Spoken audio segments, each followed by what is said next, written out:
Friends, narito ang Police News Express sa oras na ito. Kasalukuyan po ay tayo ngayon nandito sa Ortigas Avenue kung saan makikita sa aking likuran ang ating mga kapulisan mula sa QCPD at EPD na handa na para magbigay ng seguridad para sa ating mga kababayan na makikilahok sa 3 araw na pagtitipon para sa peaceful rally.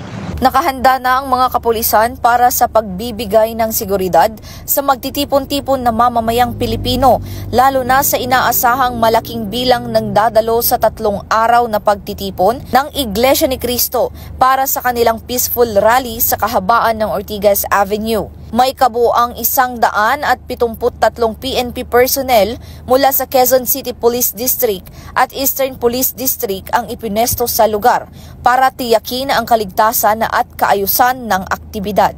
Mula pa alas 3 ng madaling araw ay nakapwesto na ang mga pulis sa Ortigas Avenue upang agad na makapagbigay ng seguridad at serbisyo para sa ating mga mamamayan. Nangunahan ang operasyon ni Police Lieutenant Colonel Alan D. Docyogen, ang ground commander na nagsisiguro ng maayos na koordinasyon ng mga unit, tamang paglalatag ng tauhan at mabilis na pagtugon sa anumang pangangailangan sa lugar. Una-una mula sa pamumuno ng ating butihing Regional Director, Police Major General Anthony Abeleda Abirin, at ang ating District Director, the incoming Police Brigadier General Colonel Randy Glenn Silvio.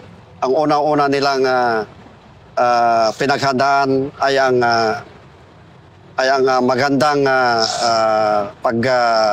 paghahanda bilang isang pulis na tinalaga dito sa Ortigas ay ang panatilihin ang kaayusan. Po ay maganda ang paghahanda kontra sa mga rallyista. Ang pinag-iiting ng ating mga kapulisan is maayos na pagbantay sa mga tao na pwedeng maging balakid sa kaayusan.